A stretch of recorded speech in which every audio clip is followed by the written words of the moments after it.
Welcome. I'm your host, Dustin, and joining us today is the creator of SYNPHONY, a Clubhouse horror anthology, Jason Ragosta. So let's talk all things horror and anthologies. Jason, how are you doing? Doing great, Dustin. Thanks so much for having me. Yeah, I have to give huge thanks to Screenbox, as always, for, allowing these things to kind of happen. And now that you're on their platform, and I do a lot of coverage for them with like interviews and doing movie reviews. This is a movie I've actually been wanting to see ever since it was in the festivals, because I believe that was last year, right? It was like late last year. Yeah. We got really lucky and had an October release, so we had like the Halloween release, which is very coveted among the horror folks. So we had our festival run right before that. We premiered at Brooklyn Horror Festival, and then we were at Nightmares Film Festival, which was very cool. Yeah, and during that whole thing, my Twitter was blowing up about, you got to see this movie. You got to see this movie. I'm like, oh my god, I wish I was at these festivals so I could see it. But now you're amongst so many great films and such a great platform, and what they do for films over on Screenbox and even for the people who watch the films is unbelievable. Like, you are in such good company. And that's the way that we felt. I'm actually one of several creators, obviously, because it's Yeah. Anthology, and like everybody, as soon as like I kind of posted about like us being on Screenbox, because we didn't necessarily know beforehand, we were all so excited because anyone who knows horror and knows like the connections that permeate into Screenbox know how well curated it is, and just the mix of like obscure cool horror you can't find anywhere else, and like the classics, and then some of my favorites, like currently on Screenbox. I don't know if this is everywhere, but like Symphony is right next to Stitches, which is Yep. one of my favorite films. So I'm like, this is just so cool, like to even see it up there with like Chopping Mall and like all these other movies in Terrifier 2 and everything. I'm just like, we are in very good company, which has been the theme across the board in our journey with Symphony. Like even at the Brooklyn Horror Film Festival and Nightmares, like the other films that were playing there were so cool, and like the other creators, like we just felt so privileged to get to be part of this amazing horror community. Yeah, and we welcome you with open Oh, thank you. arms. Um, so I've seen this since it dropped. I think I've ran through it 2 or 3 times, and each time it gets better and better. I love anthology films. I love them. But before we start jumping in to everything about this film, I always like to kind of go back to the beginning with anybody that I talk to on here, and like, where did filmmaking or writing or anything like that, when did it start for you?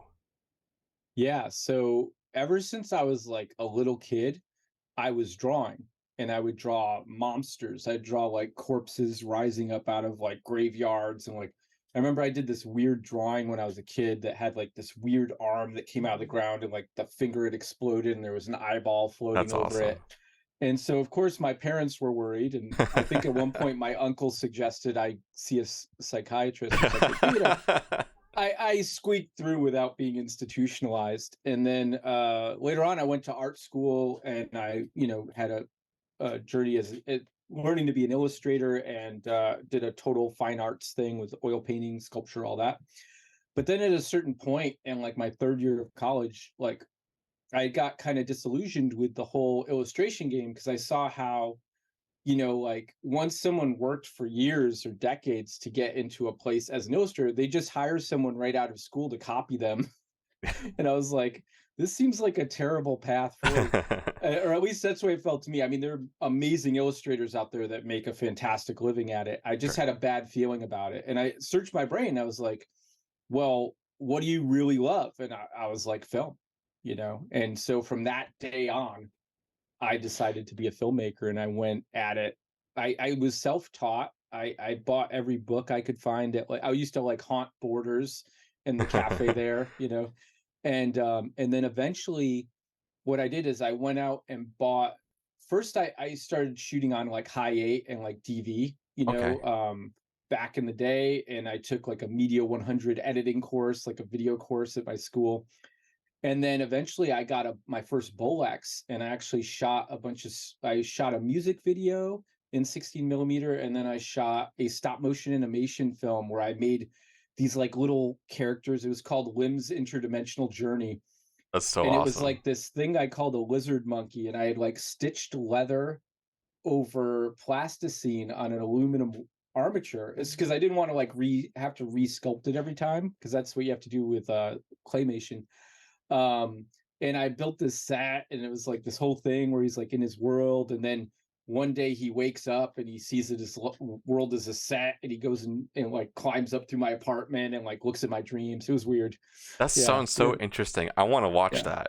that was on VHS. I think I still have it. I'll have to get it like transferred at some Yes, point that with my sounds other brilliant. super early stuff. That's awesome. I love things like that. And it's kind of like a common theme with a lot of people who, get into filmmaking, is like either they had like a camera when they were growing up because their parents had it when they were, filming life events or whatnot, or you just love it so much that you find your way around and you get all the books. You're not the first person to say that you go and buy all these books and take these like classes to kind of like teach yourself to go and do this. And it's always super inspiring to hear people who started out that way and now are getting onto streaming services like Screenbox, or going to festivals, or having a major film that everybody falls in love with. It's always so cool to hear the beginnings of where uh, these people are now. Yeah, and a big part of it is madness and delusion, because I think if anyone knew when they started out what it actually takes to make films, no one would ever do it. But being delusional and overconfident, or like hyper confident, goes a long way. Yes, It's yes. worth it on the other side. I can say that 24 years later, that it is worth it. But man, has it been a ride. Yeah. Well, you're here doing great things now amongst, amazing other people in this film, because every segment on here is so well done. And what I love about this too is the theme. Like the one main theme that's really going on about this is life events and emotions.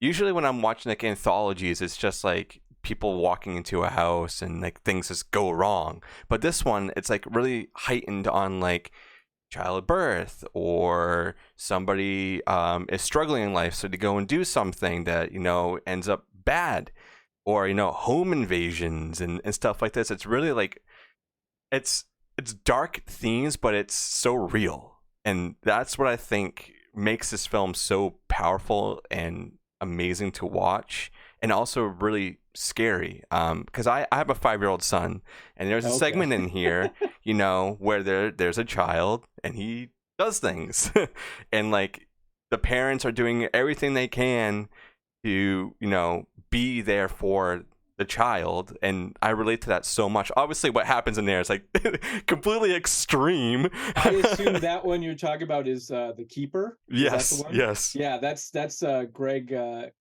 Green and Wes Driver's one. Greg wrote it and Wes directed it. What I love that one. The ending of that one is so great. It just pays off so well. Yeah, it's crazy, but I love it. But being able to like have some sort of like connection to it in a weird way Yeah. is is a good thing, especially when it comes to films, because there's so much out there, and anytime I can like relate to something in a film, regardless of how crazy it is, it just makes it way more impactful and important. And everything in here, someone can relate to in some sort of level.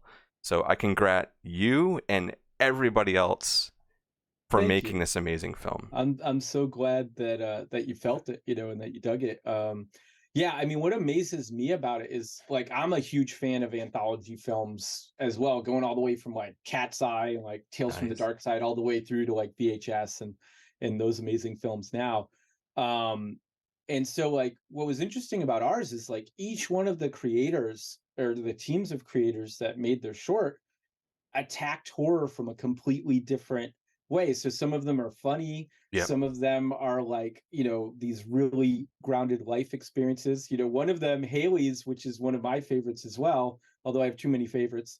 Um, is just her turning 30 and Yeah, the horror of that. And that's me but next like, month. there you go. So you have something to look forward to. You've been warned. Um, but like, and then the different version of the music in each one, which, Haley's, I mean, it sounds like it could be on the radio. Yeah, those guys made such amazing versions of the songs. I have like two versions in mine, between the chant one at the end and then the little kids one on the like iPad. yeah. um but yeah, and then like the kind of country western one and Jason Wilkinson's one in the car, which was another really creepy one. And yeah, just, and then of course with Kimmy Kill Zombies one with the us, oh my god, I US haven't part. seen the do us part, that's the way it was. I wanted to say until we part or whatever, but like hers, I love that one from the time that we did the like little script. Like we did a writer's room kind of at the beginning. And as soon as I read that one, I was like, oh man, this feels so much like Beetlejuice. I love this, Yeah. but so different than, where mine is more like Halloween meets Evil Dead or something, with Mother Love. But yeah, each one was just so cool. And then Mark's, he's like filming at Oxford in the UK and has one of those beautiful cars. Luckily I got to draw that on one of the posters because I did a poster for Oh, each that's awesome. one, and drawing that car was a lot of fun. A lot of fun. It looked like it would have been really fun to drive. Yeah. Oh my god. And it was electric. It was an electric converted one as well. So yeah, it's pretty wild stuff. Yeah. It's just, what can you do to top anything in here? I don't know, because of how, like I'm saying, how impactful everything is, and yeah, the music really does add to, and how funny, especially at the end, that like you run through all like the different versions of it. I love that. That was such a cool That way to kind was of go out. really cool. And we didn't expect that. We saw that for the first time when we were at a theater in LA. We had an early screening with like 80 to 100 of like just horror royalty in LA. This was after we had done a panel on Symphony at the November special edition of Comic-Con, which was amazing. So we had this like amazing week where we went to Comic-Con, did a panel, and then had this screening in LA. And yeah, the first time we saw it was up on the big screen. That's awesome. And what it was is Michael Galvin, who's one of our producers. It was Mike and then Sebastian Bazile, who are our leaders. It was Sebastian's vision originally that even made the thing happen. Because we were in this like clubhouse room at like 4 a.m, and he's like, "Oh, you guys love horror. We all love horror. Let's make a horror anthology." And we're all like, "Yeah, right. Like that's gonna happen." He's like, "But send me scripts." So Hank Pena sent him one within 4 hours because he's a madman. And then the rest of us got it to him I got mine in the next couple days. And just over the first week, he had them all. He read them all and he's like, these are actually good. He showed them to Mike. He got Mike on board. And then they had us sign contracts, gave us money, and we were off to the races. That's awesome. But Mike Galvin is actually the one who edited our trailer and the entire film. Wow. And he put together those little sequences at the end that really put, like, to me, it just gets across what was evident about this from beginning to end, which is every single person involved put so much love and care into it, and just him like kind of giving each short their special little credit sequence at the end was just like, we were all very touched by that. And also, the kind of in memoriam to John, who is Michael's partner, who passed during when we were finishing up the film, which was, a big blow Yeah. as well. Yeah. That's awesome. Being able to witness that with an audience on the big screen. Like I would have been in tears if it was my film. We were very excited. I was sitting next to Mark and we were both looking at each other like, Yeah. That's so awesome. yeah. And I wanna bring it into this Clubhouse. So was it because you were all connecting on Clubhouse as why you are, I guess, essentially dedicating it to the Clubhouse social app, right? Yeah, so we all met through the app in like the first couple weeks of being on it. And like Sebastian and I, we had actually met previously in a writing, because there were all these screenwriting rooms and like horror rooms and different things. Like Jed Shepard and Alex Neuer had this like shorts to features room, which was amazing. Jed, some people may know, he was the writer of Host and Dashcam. Alex did Sound of Violence, which is amazing, with Jasmine Savoy Brown, and is working on his new film right now. Love is the Monster, I think it's called. And so there was this like horror community coalescing very, very quickly on there. And so I had met Seb. Seb and I were both in a room, a screenwriting room, where like somebody that was on stage was telling new writers not to worry about structure, and we both stepped in and we were like, no, no, no, no, no, learn structure before you throw structure out, if you ever choose to do that. But please learn it first, because nobody's going to read that script. Yeah. You just go into Word and start typing whatever you want. It's not like people look at it and be like, what is this? you know there's a very specific format. So that's how I had met Seb, and how I ended up, I saw the room that said horror anthology, and I saw Seb was in there, so that's why I went in, and that's what led to all this. But from the first room that we were in, we had finished the film, a feature length horror anthology, within 7 months, which was crazy. That is That's wild. not normal, like, Yeah, at with all. multiple writers piecing a story together, getting it edited. That's crazy. But everybody was putting into work and had great stories that came out amazing. We got so lucky with who was in the room. And then Nicole, she did Maternally Damned, Nicole Carlson. She was actually a PA on my set that Mike and Seb met, because they came out for the shoot. And she was working so hard on set. Like, she was doing the job of like 12 people. And they're like, who's that? And they went up and talked to her, and she's like, I've got the script. And they're like, well, we need one more for this thing. And man, she killed it. She did a great job. And it's just pure hustle.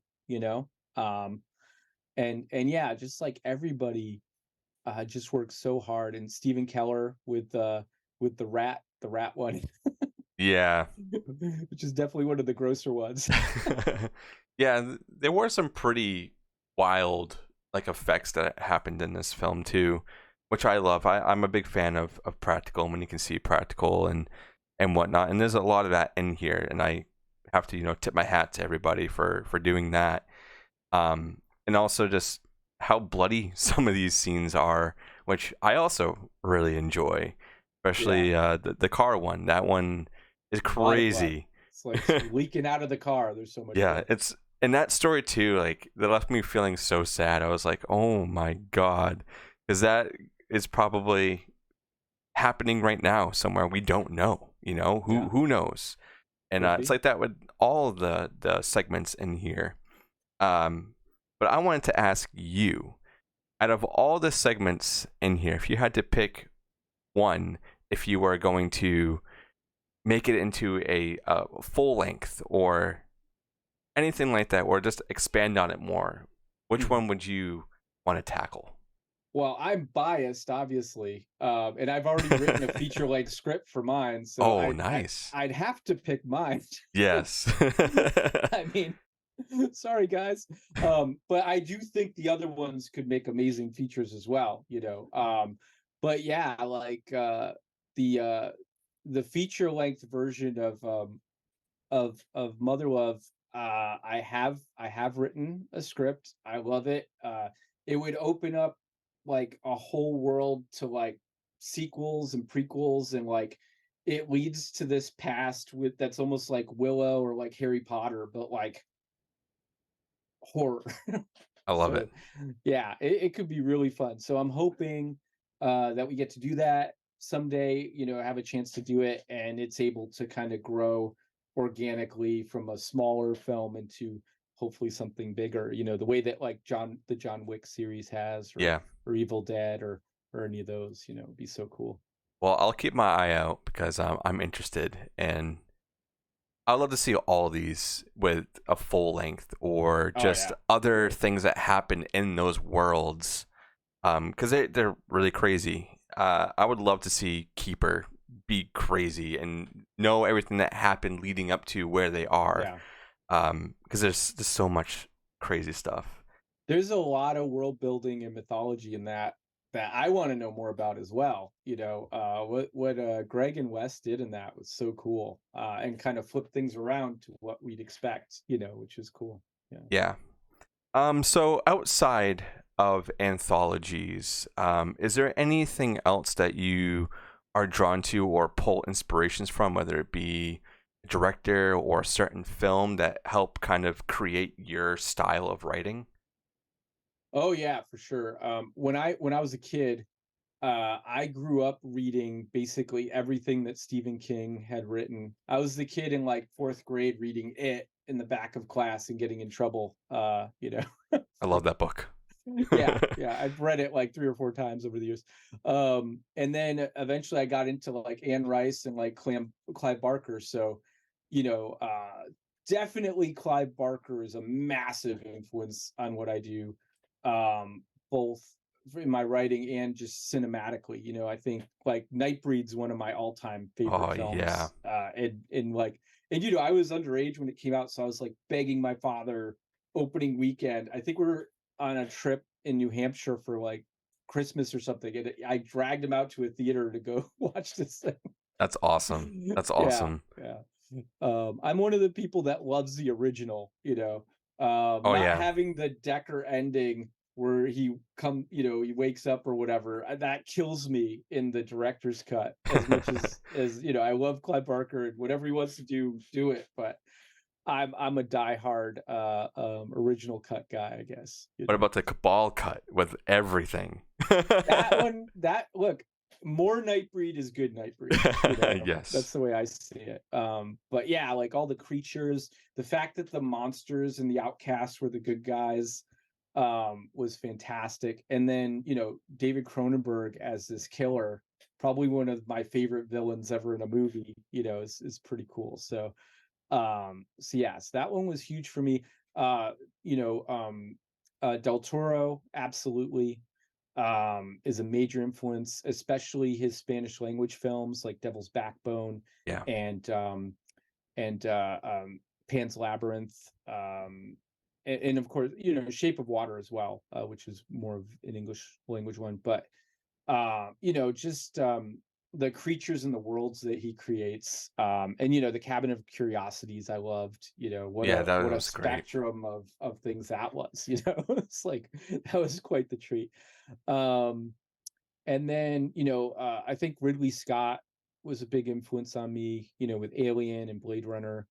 um and then just like, but what's funny is I also grew up on like Critters and Oh, like, hell yeah. like Ghoulies and like crazy B movies. And then later on Cemetery Man, Oh, yeah. Giallo films, The Devils, Ken Russell, Altered States, um Where the White Worm, all that stuff. Verhoeven. People don't think of RoboCop as horror, but it's on the edge. It is. And that's so funny that you mentioned that too, because the first episode of the Robo Doc is on Oh Screenbox yeah, I now. know. I know it is. It's Very so exciting. good. It's so good. Yeah. But yeah. That movie scarred me as a child, I'll tell you that much. Yeah. But in the best way. It just kind of carved Yes. its initials, And I have that scar as well, and it was worth it. I mean, I've seen that movie so many times, and what's sad is you see it like they try to remake Verhoeven movies and they just don't get what made them special, Because he's Just like how, crazy. yeah, and it's like so obvious to me, like what is making this thing awesome, and they just throw all of that out and make these dry replicas that Yeah. y- you know um and then it's like people that watch Starship Troopers and don't get that it's like cynical and sarcastic and like Yeah. what it's actually saying about fascism. I'm like, do you not see this movie? Yeah. So yeah, definitely. And then I think it's I'm trying to remember the name of that early one with Rutger Hauer. It was like Flesh and Blood or something like that. Yeah, It's like, it was Flesh and Blood. yeah, like Back in the Plague with Jennifer Jason Leigh. That's an amazing film. I just think, yeah, Verhoeven is one of our less appreciated masters for sure. And yeah, even yeah, just definitely him. And then like weird ones because I've watched everything. So like Peter Greenaway, some of that stuff because there's some really horrific things that happen in Greenaway films. I don't know if a lot of people have seen them, but there's some really really savage stuff. I mean, in the one they like fry and eat a guy. Hell yeah. Yeah, Hell like yeah. he's literally just served naked and fried, like deep Yeah, fried on a table. borderline horror right there.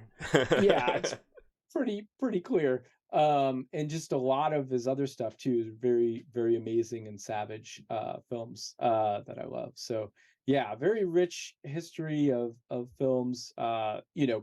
Kubrick, obviously, hmm Spielberg. I don't care what anybody says about Spielberg. He's forgotten more about making movies than most people will ever know. Like, yeah, I mean, look at the original Jaws. Like hmm that movie holds up to this day as probably one of the most perfect films ever made, and a horror film. Yes. And Close Encounters of the Third Kind. I don't know about you, but when I was a kid, that was horror to me. Yeah, no. Scared the hell out of Yep. me. Yeah. Um, the first Poltergeist scarred me. I watched it way too young. Cameron with Aliens. I remember getting picked up from soccer practice and going to see Aliens, and it haunted my dreams. Like the people in the cocoons and the That's chest, so like awesome. What a wild terrifying for me. childhood. Yeah. Well, we had HBO and stuff, so I could watch crazy stuff at home. But yeah, I'm trying to think. Well, and Gremlins, which is a horror Christmas movie, which I actually started writing one of those, and I'm hoping to get back to it at some point. It I was a love horror, horror Christmas movies yeah, so much. and this one's a horror Christmas musical in Oh, the vein of Gremlins, and I'm hoping to get back to a it at some point. musical element to it? Oh I'm yeah, intrigued. I'm very, yes. very Well, intrigued. Doctor Horrible had a huge impact on me as well. I was completely obsessed with that as well. So, and the musical episode of Buffy, of course, Oh was one of yeah. Yeah. yeah, That's a show I need to go back and like revisit because I haven't yeah. watched that in so long. So I have to add There that to my are list like now. there's like 4 to 5 episodes in Buffy that are some of the greatest episodes of anything ever. Like The Body, Once More with Feeling, Hush, Conversations with Dead People. It's so good that I somehow remember the names of the episodes. That's a good Um, thing. That's a good thing. yeah, yeah. So all the other weirdness aside, just taking the thing as it is. Yeah, fantastic stuff. So yeah, Wow. I could go You, on, but I will yeah. stop. No, I love hearing that and knowing what really drives you to do what you're doing. Oh, one last one. Yeah, Night of the sure. Creeps. That was a big one. Oh yes, that's one that I feel like not that many people talk about anymore, and It they doesn't need get to. enough love. Yeah. They And need then to. of course Slither later, Oh being kind yes. of like an unofficial version of that, in a lot of ways, but like, James Gunn is of course a master as well and very definitely has had an impact on me as well. Oh yeah. Yeah. And I can definitely see some of those tones in the section that you have in here, and I want to see these other things that you have in mind. So I hope they come to fruition and whatnot. But going back to the world of anthologies, Yes. would you want to make another symphony? Is that something Oh, that absolutely. you Yeah. played I'd around be with the idea of knowing where it is now and how many people love this? Because I want multiple. I want this to be my new VHS. I mean, we would obviously love that. That's more up to our executive producers and the market and our distributors. But I mean, I know that speaking for me and my fellow filmmakers in the original symphony, we would love to do a sequel to it and expand on it 100%. Yeah. Hell yeah. I hope that happens because the characters that are in here are really cool. The ones that are mainly in the whole story. Um, and seeing where it goes and who's dictating everything that's happening in here is another thing that's really cool. Pay close attention, you realize all these things. A lot of anthologies don't really do that. Like they'll set up like the main like thing in the beginning and then you'll get something in the end. But with this, it's like almost every single segment, like there's something intertwined with it, and Yeah. it's so brilliantly done that they need to Oh, start thank you. taking notes from this. And if anybody hasn't seen this movie, you need to go and watch it right now.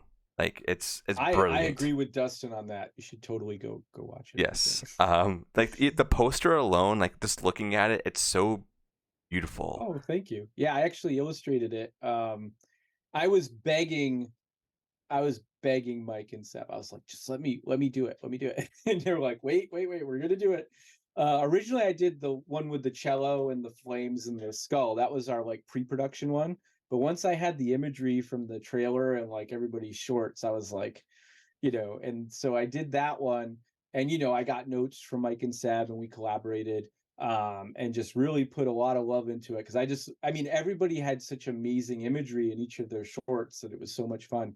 And then I kept bugging them, and they let me do each individual poster for for each of the shorts, which That's actually awesome. got featured in a cool article on Fangoria. They actually released Yeah. all of them, which was Yeah, pretty I think I cool. saw that. Yeah. That was really, really cool. I'm a sucker for really good posters, as you can see. I As have am I. I'm a obsessed. ton. Yeah. I know Um, you clearly love them, and I I don't have appreciate enough that. wall space. I have so many posters over there that I'm like, I need to get up on this wall. But how can I do that? And this is one that definitely belongs over there. Well, it's available if you want one. Just tell me what size you want and where to Hell send yeah, it. I'll man. send you one. I'd love that. Yeah. And I guess kind of going on for more physical things. Is there any physical release of this, or is it strictly just Yeah. on streaming? Um Actually, we have a DVD of it Oh, right that's so here. sick. Yeah. That came out a while back. I don't know if they're still in stock anywhere, but yeah, we actually had like a limited theatrical release, total tiered VOD release, and then the DVD release, which was amazing. And now and then we were even more excited when we found out it was going to be on Screenbox, which we were kind of surprised, but like we're like, oh my god. And, Yeah, like me and Kimmy and everybody else, we were just so excited about it. We're like, because it's kind of like being in a special club, yeah. little It's horror your own club. clubhouse, your new clubhouse. Yes, the horror clubhouse. Because yeah, it's just so well curated, and like with the classics and the new and the obscure. We were just so excited, and when we saw the list of what was coming in August, which we were on the list of, we're like, oh my god, Yeah, it's so cool. they.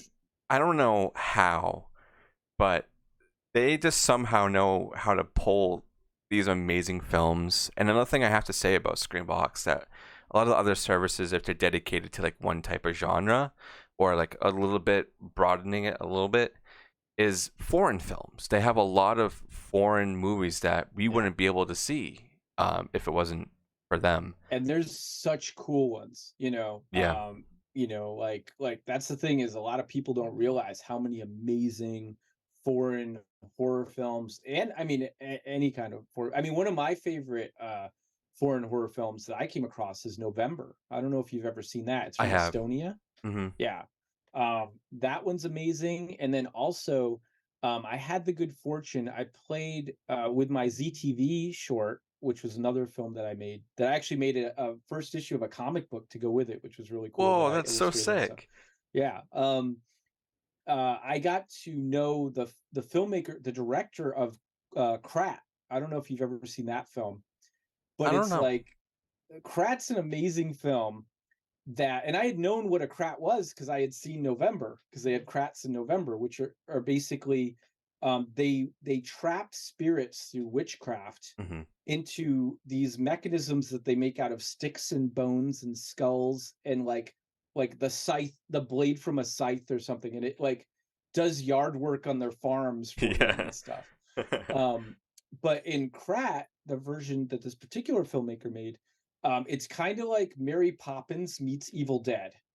Oh, that And it's sounds so these little interesting. kids that cause all this problems, and it's just like the craziest thing you've ever seen.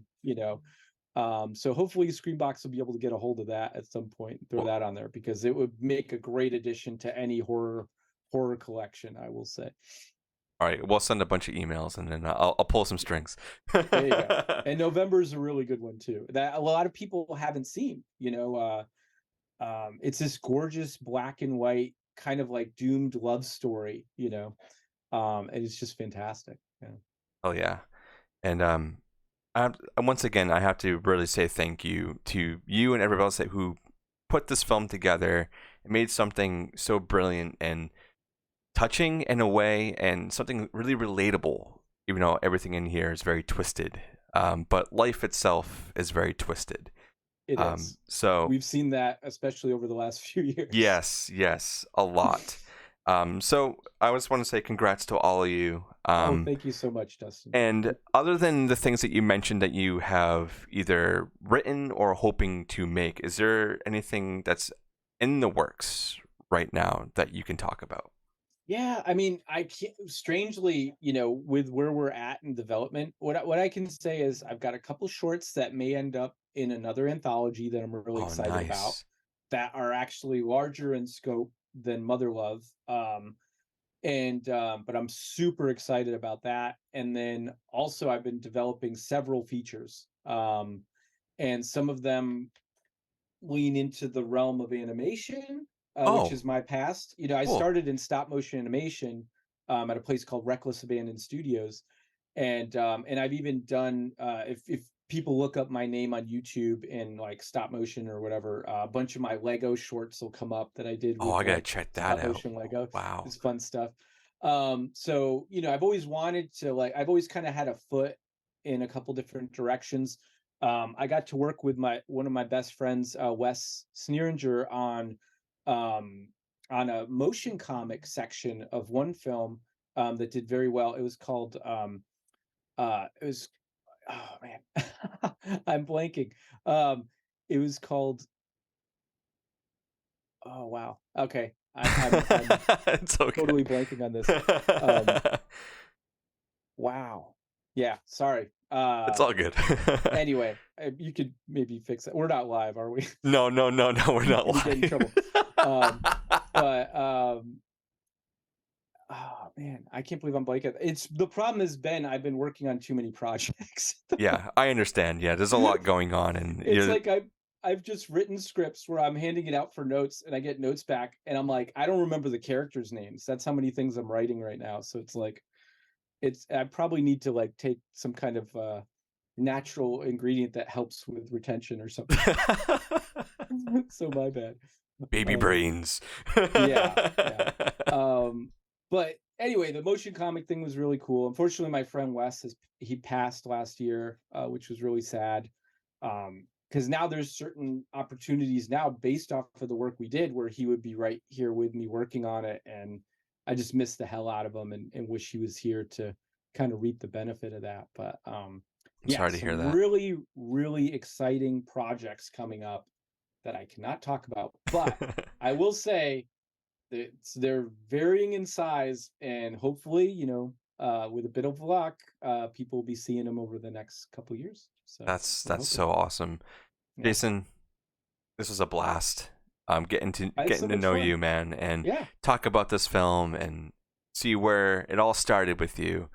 It's so fun to do these and kind of just go through the life very quickly, but you learn so much from somebody just by what they've done growing up or what their parents are allowing them to see when they really shouldn't be seeing it. oh for sure. I know Yeah, that far too well because of my son. There's definitely things that he has watched that he probably shouldn't watch, but hey, that's how we find the things that we love. We wouldn't be who we are if we didn't do that kind of stuff. it's Um, true. It's true. and Uh, so it's called Angel City Horror. That was the name of that Oh, film. okay, cool. My We bad. got there. We found it. We We got there. did. I'm sorry, Matt. That's the director. Oh Um, man, that was great. but yeah, but Um, it's actually a really great short. It did really well. It played like so many horror festivals and won awards.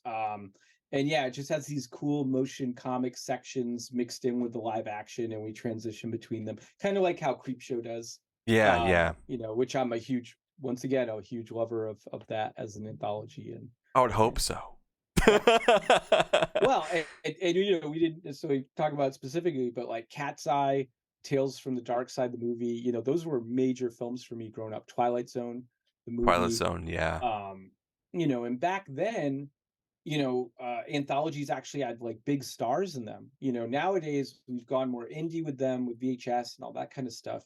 But I really do hope that at some point we can get back to some of these larger scale anthologies, because I think they could do well Yeah. with some recognizable faces. Like Trick or Treat, was amazing. Something more like that.